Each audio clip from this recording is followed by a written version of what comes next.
Hello guys, today I'm going to show you how you can record screen in Android.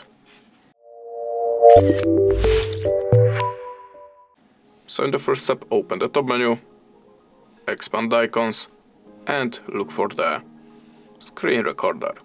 Just tap on it and choose start.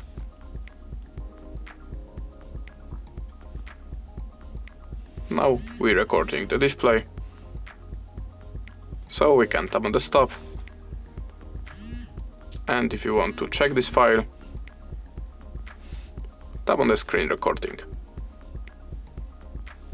Now choose the Photos app. And there we have our screen record. That's it. Thanks for the watching, leave us a like or a comment, and goodbye.